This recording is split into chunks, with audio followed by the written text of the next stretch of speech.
Morning मुलांनो, मुळे Jadhav maths क्लासेसमध्ये तुमचं स्वागत आहे. आपण पेपर सेकंडचा चॅप्टर नंबर 8 स्टार्ट केलेला आहे. चॅप्टरचं नाव आहे बायनॉमियल डिस्ट्रीब्युशन. बायनॉमियल डिस्ट्रीब्युशनमध्ये आपण सर्वात अगोदर पाहिलं बर्नौलीज ट्रायल, त्याच्यानंतर बायनॉमियल डिस्ट्रीब्युशनचा फॉर्म्युला, त्याच्यानंतर मीन, व्हॅरियन्स आणि स्टँडर्ड डेविएशन या सगळ्या गोष्टी आपण काल पाहिलेल्या आहेत. त्या सगळ्या फॉर्म्युलेज वगैरे मी सगळे लिहून दिलेले आहेत. ॲक्च्युली हा चॅप्टर कशावर डिपेंड आहे? फक्त ज्या प्रयोगाचे 2च रिझल्ट्स पॉसिबल आहेत त्याच्यावर हे आधारित आहेत. 2पेक्षा जास्त रिझल्ट जर पॉसिबल असतील तर त्याला बायनॉमियल डिस्ट्रीब्युशन सोडवता येत नाही. बायनॉमियल डिस्ट्रीब्युशनसाठी फक्त 2च रिझल्ट्स, एका रिझल्टला सक्सेस म्हणूया, एका रिझल्टला फेल्युअर म्हणूया. आपण त्याच्यापैकी कोणकोणते काल पाहिलं होतं, सगळे 4 फॉर्म्युलेज ते पुन्हा एकदा सांगतो. पहिल्यांदा आपण पाहिलं बघा, पी ऑफ एक्स याचा formula N C X P to the power X Q to the power N minus X. N म्हणजे दिलेला प्रयोग किती वेळेस झालेला आहे, एक्स म्हणजे तो प्रयोग किती वेळेस सक्सेस झालेला आहे. एक्स काय सांगतं? एक्स हा एक नंबर आहे जो रिप्रेझेंट करतो की प्रयोग किती वेळेस सक्सेस झालेला आहे. पी म्हणजे probability of success, Q probability of failure, N त्याचं काय लक्षात? एक्स हा कशाचा नंबर आहे? प्रयोग किती वेळेस सक्सेस झाला. त्याच्यानंतर या ठिकाणी 2च प्रोबॅबिलिटी आहेत या चॅप्टरमध्ये, एक सक्सेसची आणि एक फेल्युअरची.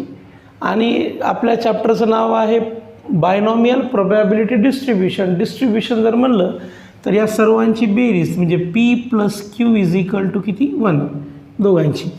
तिसरा फॉर्म्युला पाहिला होता आपण मीन. मीन म्हणजे E of X, expected value. याचा फॉर्म्युला आहे N P. Number 4 variance of x.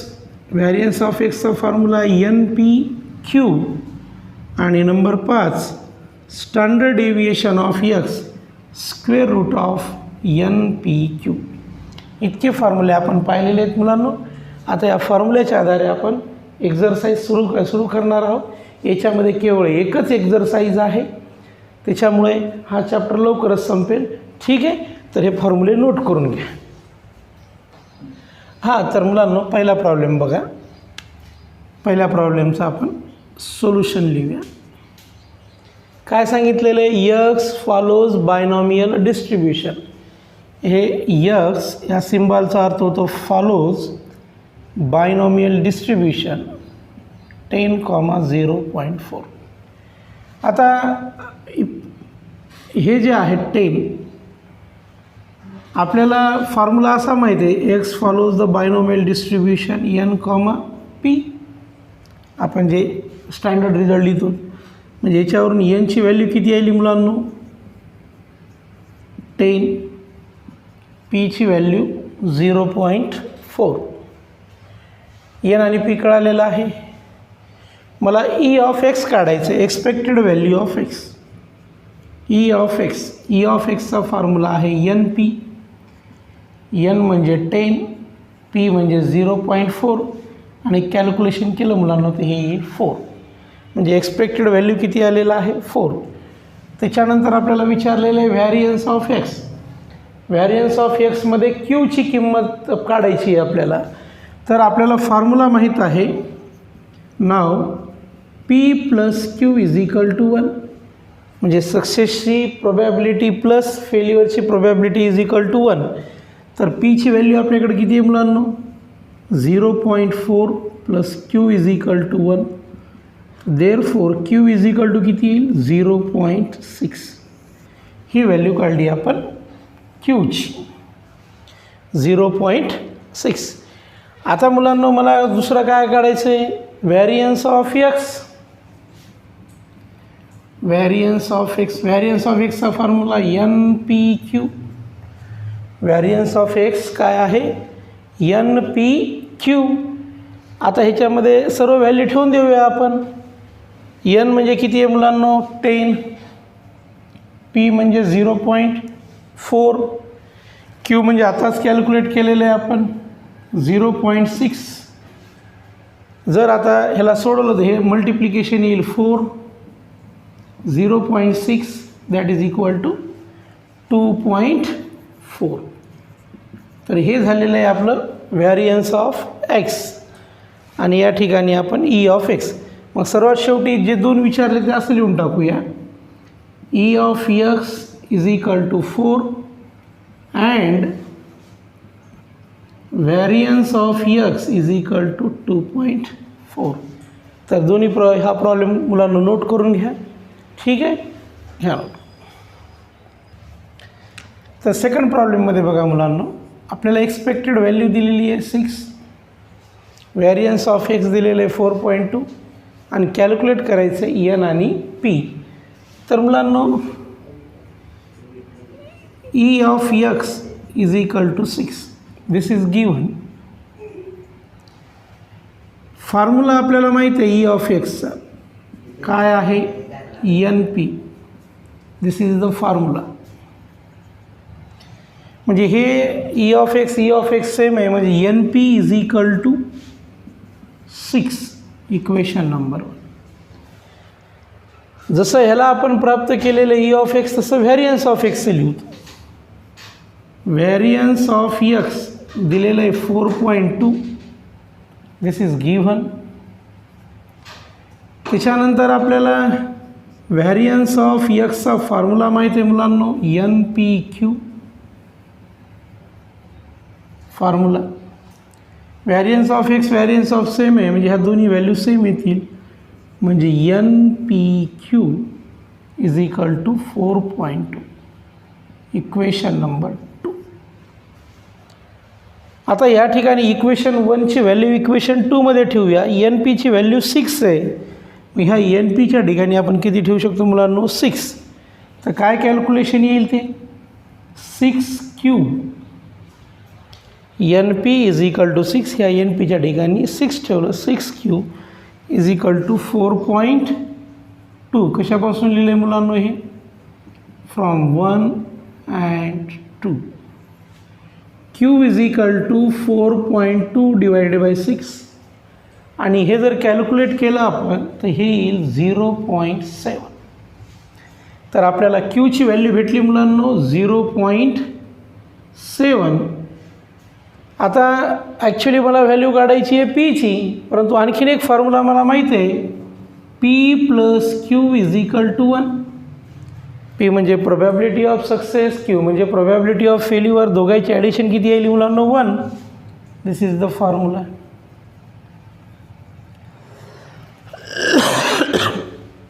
P as it is. क्यूची व्हॅल्यू आताच कॅल्क्युलेट केली आपण 0.7 इज इक्वल टू 1. म्हणजे P is equal to 1 minus 0.7 म्हणजे P इज इक्वल टू 0.3. एक व्हॅल्यू प्राप्त झाली आपल्याला. आता मुलांना आपल्याला व्हॅल्यू काढायची आहे एनची. तर इक्वेशन 1चा यूज करा किंवा 2चा यूज करा. मी इक्वेशन 1चा यूज करतो. आपण काय करूया, पीची व्हॅल्यू पुट करूया. इकडं लिहितो मुलांना मी. तर पीची व्हॅल्यू 0.3 आहे. पुट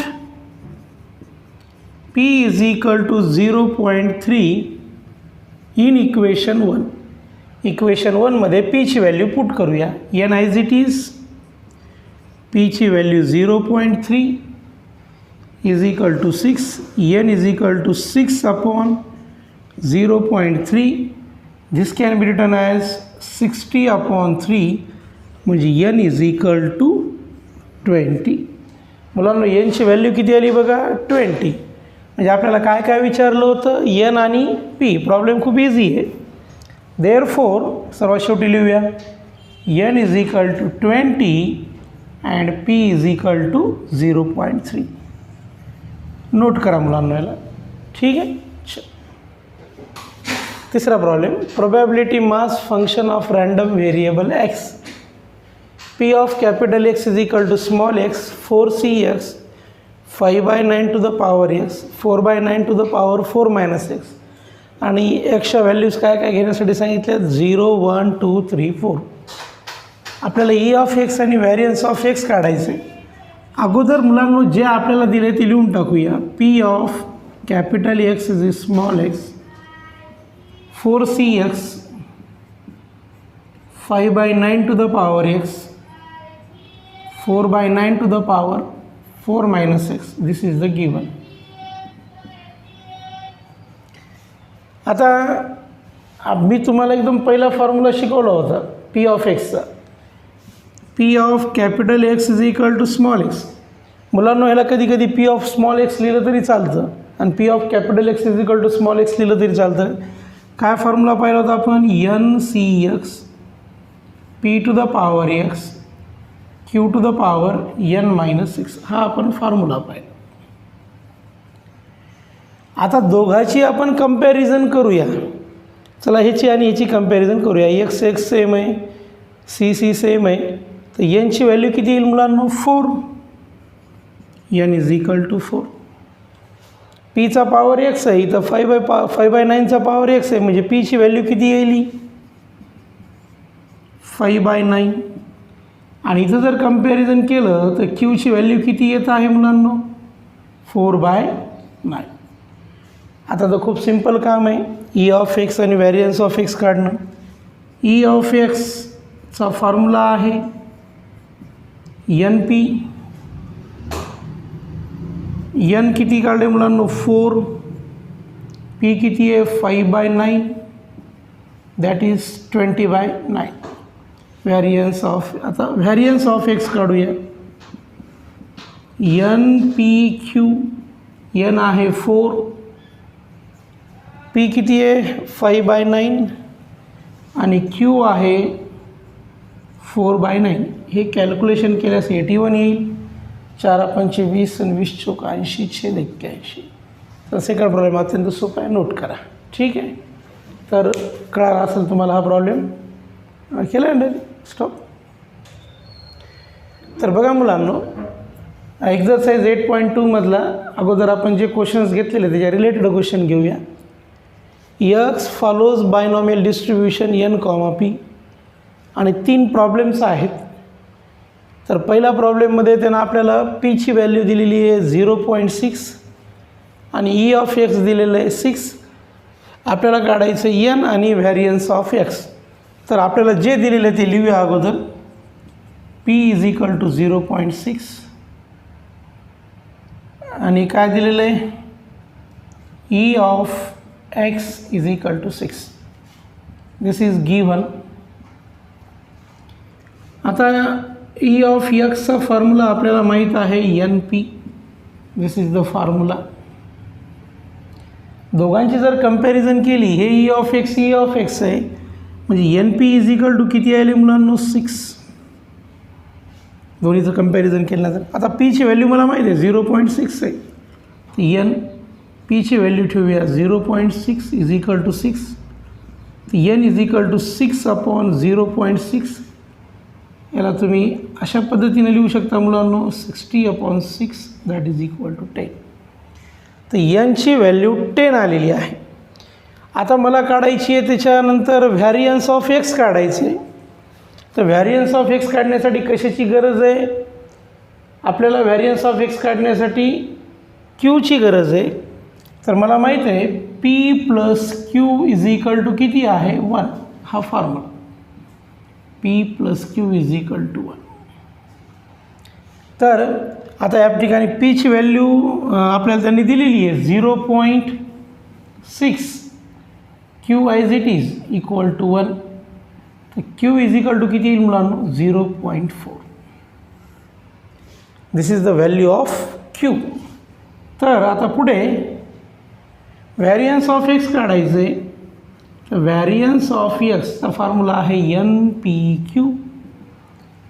n किती दिलेला आहे? n किती आहे मुलांनो? आपण काढलेलं आहे कॅल्क्युलेट 10. p किती आहे? 0.6. q किती आहे? 0.4. हे येणार आहे 6 × 0.4 दॅट इज इक्वल टू 2.4. ठीक आहे मुलांनो, आलं लक्षात? तर हा प्रॉब्लेम पूर्ण झालेला आहे सोडवणं, ह्याला नोट करून घ्या. सेकंड प्रॉब्लेम बघा मुलांनो, n इज इक्वल टू किती दिलेलं आहे 25,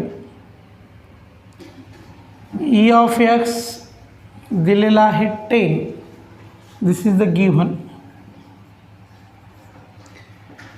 आता आपल्याला e ऑफ xचा फॉर्म्युला माहिती आहे, e of x is equal to np. This is the formula. जर कंपॅरिझन केली मुलांना तर मी काय लिहू शकतो, np इज इक्वल टू 10. आता nची व्हॅल्यू 25 आहे, ती या ठिकाणी ठेवूया. 25 into p is equal to 10. p is equal to 10 by 25. 5 टू जा 10, 5 5 जा 25. आपल्याला p ची व्हॅल्यू भेटली 2/5. आता मला व्हॅल्यू कोणती काढायची आहे, q ची. तर p plus q is equal to 1. हा फॉर्म्युला आहे आपल्याकडे. कारण p म्हणजे प्रोबॅबिलिटी ऑफ सक्सेस, q म्हणजे probability of failure. Probability of success plus probability of failure is equal to 1. आता p ची व्हॅल्यू किती आहे मुलांनो, 2/5. या ठिकाणी ठेवूया. 2/5 plus q is equal to 1. तर q is equal to 1 minus 2/5. तर मुलांनो q ची व्हॅल्यू येईल बघा 3/5. q ची व्हॅल्यू किती आली, 3/5. तर चला इकडं लिहितो. 3/5 variance of x. Variance of एक्सचा फॉर्म्युला NPQ. n ची व्हॅल्यू 25, p ची आलेली आहे 2/5, q ची आलेली आहे 3/5. हे 5 5 कॅन्सल झालं, किती आलं मुलांना 6. व्हॅरियन्स ऑफ x किती आलेलं आहे 6. तर आपल्याला काढायचं आहे standard deviation. Standard deviation of x म्हणजे square root of variance of x. Variance of x लिहा किंवा NPQ लिहा, किती आलं मुलांना 6. तर स्टँडर्ड डेव्हिएशन 6 आलेलं आहे, नोट करून घ्या. बघा n इज इक्वल टू 10 आहे, e of x is equal to 8. This is the given. आपल्याला व्हॅरियन्स ऑफ x काढायचं आहे. तर मुलांनो काय करता येईल बघा, व्हॅरियन्स ऑफ x तर काढायचं अगोदर हे e ऑफ x सोडून घेऊ. e ऑफ xचा फॉर्म्युला काय आहे, np. This is the formula. np is equal to किती येतं मुलांनो 8. आता आपल्याला n ची व्हॅल्यू माहिती आहे 10. 10 in bracket p is equal to 8. p is equal to 8/10. That is 4/5. तर p ची व्हॅल्यू काढली, q ची व्हॅल्यू काढणं आवश्यक आहे. p plus q is equal to 1. हा एक फॉर्म्युला आहे आपल्याकडे या चॅप्टरमध्ये. म्हणजे probability of success plus probability of failure is equal to 1. तर p ची व्हॅल्यू काढली मुलांनो 4.5 plus q is equal to 1. q is equal to 1 minus 4/5. तर q is equal to 1/5. p आणि q ची व्हॅल्यू काढलेली आहे. आता variance of x. Variance of x चा फॉर्म्युला आहे NPQ. What is the value of n, 10. 4/5 into 1/5. 5 1 5, 5 2 10, 8/5. हे आलं आपलं मुलांनो व्हॅरियन्स ऑफ x. ठीक आहे. तर मुलांनो पहिला प्रॉब्लेम बघा 8.1 एक्झरसाइज. या धड्यामध्ये एकच एक्झरसाइज आहे 8.1. A die is thrown 6 times. एक डाय 6 वेळेस थ्रो केलेली आहे. Getting an odd number is success. जर तुम्हाला ऑड नंबर भेटला तर तो झाला success. Find the probability of. Probability काढायची. 3 क्वेश्चन्स आहेत. अगोदर दिलेल्या क्वेश्चन्सला आपण नोटेशन्स देऊया.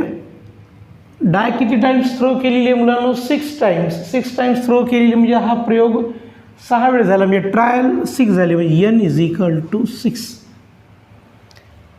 आता आपण सक्सेस कशाला म्हणायलो? Getting an odd number. Odd number मिळणं म्हणजे सक्सेस आहे. म्हणजे प्रोबॅबिलिटी ऑफ ऑड नंबर. एकूण किती ऑड नंबर असतात मुलांना एकदा फेकल्यानंतर? 1, 3, 5. 3 ऑड नंबर्स आहे. टोटल नंबर किती आहे? 6. म्हणजे ही प्रोबॅबिलिटी आली 1/2. आणि ऑड नंबर भेटण्याला आपण सक्सेस म्हटलेला आहे. म्हणजे getting the an odd number is success. म्हणजे आणि आपल्याला माहिती आहे probability of success is denoted by P, कारण probability of success is P. आता P plus Q is equal to किती आहे मुलांना? 1. हा फॉर्म्युला आहे. P म्हणजे सक्सेस, Q म्हणजे फेल्युअर. या ठिकाणी फेल्युअर काय राहणार आहे? इवन नंबर भेटणं, कारण सक्सेस काय आहे? Odd number. मग आता P ची व्हॅल्यू आहे 1/2 plus Q is equal to 1. Q is equal to सुद्धा किती येईल? 1/2. तर P ची व्हॅल्यू कळाली, Q ची व्हॅल्यू कळाली आणि N कळालेला आहे. मग आपल्याला फॉर्म्युला माहिती आहे P of capital X is equal to small x NCX P to the power X Q to the power N-X. हा फॉर्म्युला आहे मला. स्मॉल x म्हणजे नंबर ऑफ सक्सेस मिळवण्याची संख्या किती आहे. तर या ठिकाणी आपण अगोदर व्हॅल्यूज टाकून देऊ. P of capital X is equal to small x. N किती आहे मुलांनो? 6 CX. P ची व्हॅल्यू किती आहे? 1/2 to the power X. Q ची सुद्धा किती आहे मुलांनो? 1/2. N किती आहे? 6 - 6. P of capital X is equal to small x CX. ह्या दोघांचा बेस सेम आहे बघा, 1/2. घातांकाचा नियम वापरायला, इंडायसिसचा रूल. मग ह्या पॉवरची ॲडिशन होईल. म्हणजे प्लस x आणि -x काय होऊन जाईल? कॅन्सल. म्हणजे हे आलेलं आहे 1/2 टू द पॉवर 6. ठीक आहे मुलांना, ह्या फॉर्म्युला आता भेटलेला आहे. ह्याच्यात किमती ठेवून आपल्याला पुढचे उदाहरणं सोडवायची. हां, तर मुलांना आता आपण कॅल्क्युलेशन केल्यानंतर P of capital X is equal to small x 6CX 1/2 to the power 6 हा एक फॉर्म्युला आपण मिळवला. आता ह्याच्यात किमती ठेवायची. मला कशाच काढायचं आहे? Probability of 5 success. Probability of 5 success, 5 वेळेस सक्सेस आहे. मग स्मॉल x काय डिनोट करतं? Number of success. मग स्मॉल एक्सच्या ठिकाणी आपल्याला किती ठेवायचं मुलांनो? 5. P of capital X is equal to 5 6C5 1/2 to the power 6. आता 6C5 कसं सोडवायचं तुम्हाला सांगितलेलं आहे मी. याला लिहिणार 6 फॅक्टोरियल, डिनॉमिनेटरला 5 फॅक्टोरियल. 6 फॅक्टोरियल, डिनॉमिनेटरला 5 फॅक्टोरियल. आता 6मधून 5 मायनस करा तर किती येईल? 1. ते झाला 1 फॅक्टोरियल.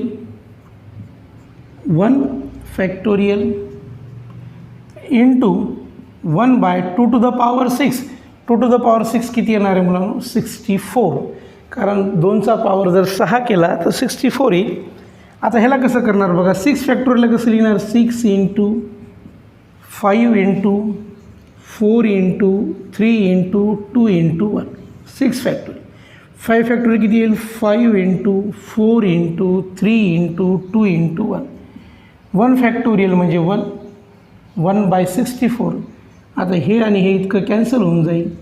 6/64 दोघाही जर आपण कॅल्क्युलेशन केलं, 2 6 किंवा 3 2, तर हे आलेलं आहे 3/32. म्हणजे 5 वेळेस सक्सेस मिळण्याची प्रोबॅबिलिटी आहे 3/32.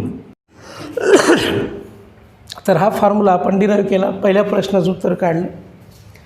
आता प्रोबॅबिलिटी ॲटलिस्ट 5 सक्सेस. ॲटलिस्ट 5 सक्सेसचा अर्थ काय होतो? 5 किंवा 5पेक्षा जास्त. तर 5 किंवा 5पेक्षा जास्त म्हणलं तर आता बघा, प्रोबॅबिलिटी ॲटलिस्ट 5 म्हणजे स्मॉल एक्सची व्हॅल्यू ही 5 किंवा 5पेक्षा कशी असली पाहिजे? जास्त. तर probability at least 5 success, at least 5 सक्सेसचा अर्थ होतो P of 5 plus P of 6. ॲटलिस्टमध्ये वाढवत जातो आपण, ॲटमोस्टमध्ये कमी करत जातो, 5 किंवा 5पेक्षा जास्त. मग आता हा प्रयोगच किती वेळेस झालेला आहे मुलांनो? 6 वेळेस. मग ॲक्च्युली आपण सक्सेस किती वेळेस होऊ शकतो? 6 वेळेस, 5 किंवा 5पेक्षा जास्त ॲटलिस्ट. आता P ऑफ 5ची व्हॅल्यू आताच काढली मुलांनो आपण, मला वाटतं आपण 3/32 काढलेली आहे, 3/32. आता P ऑफ 6 काढायचं आहे मला. तर P ऑफ 6 काढायचं असेल तर ह्या फॉर्म्युल्यामध्ये ठेवून देऊ 6C6 1/2 to power 6 3/32. C6ला कसं लिहिणार? 6 फॅक्टोरियल अपॉन 6 फॅक्टोरियल, हे फॅक्टोरियल हे, नंतर 6 - 6 0 फॅक्टोरियल, 1/2 to the power 6 64 येते मुलांनो, 2 to the power 6. हे 6 फॅक्टोरियल कॅन्सल, 0 फॅक्टोरियल म्हणजे 1 आहे, म्हणजे हे कॅल्क्युलेशन येतं आहे मुलांनो 3/32 प्लस 1/64, 1/64. आता दोघांचा बेस सेम नाही, बेस सेम करून घेऊया. हे येईल 6/64 प्लस 1/64, दिस इज अ 7/64. ठीक आहे मुलांनो, नोट करून घ्या 7/64. तिसरा क्वेश्चन बघा. तिसरा क्वेश्चनमध्ये प्रोबॅबिलिटी कशाची काढायची आहे? At most 5 success. At most 5 success म्हणजे किती मुलांनो? 5 किंवा 5पेक्षा कमी. 5 किंवा 5पेक्षा कमी म्हणजे काय काय येणार? P of 0, P of 1, P of 2, P of 3, P of 4, P of 5. At most 5 किंवा 5पेक्षा कमी म्हणजे 0, 1, 2, 3, 4, 5 इतकं कॅल्क्युलेट करायचं आहे मुलांना. तर ॲक्च्युली एवढं कॅल्क्युलेशन करणं आपल्याला खूप कठीण जाईल. मग आता आपण करायचं काय? कितीदा डाय थ्रो केलेली आहे? 6 टाईम. फक्त याच्यामध्ये P ऑफ 6 नाही आहे मुलांनो. काय नाही आहे याच्यामध्ये? P of 6. बाकी सगळे ॲट मोस्ट 5 म्हणजे किती? 0, 1, 2, 3, 4, 5. मग डाय कितीदा थ्रो केलेला आहे? 6 वेळेस. फक्त एकच नाही आहे, म्हणजे ह्याच्यात फक्त एक ॲड करून टाकूया P ऑफ 6. मुलांनो वाटल्यास मी खाली वाढवतो. ॲट मोस्ट 5चा अर्थ एक आहे, मी याला असं लिहू शकतो P of 0, P of 1, P of 2, P of 3, P of 4, P of 5. P of 6 add केलं मुलांनो, ॲड केल्यानंतर त्याला सबट्रॅक्ट करा. P ऑफ 6 ॲड बी केला आणि सबट्रॅक्ट बी केलं. आता एवढं मोठं कॅल्क्युलेशन करणं पॉसिबल नाही आहे, परंतु मला माहिती आहे कितीदा सक्सेस भेटू शकतं? 6 वेळेस, म्हणजे 0, 1, 2, 3, 4, 5, 6 ह्या सगळ्याच गोष्टी आल्या.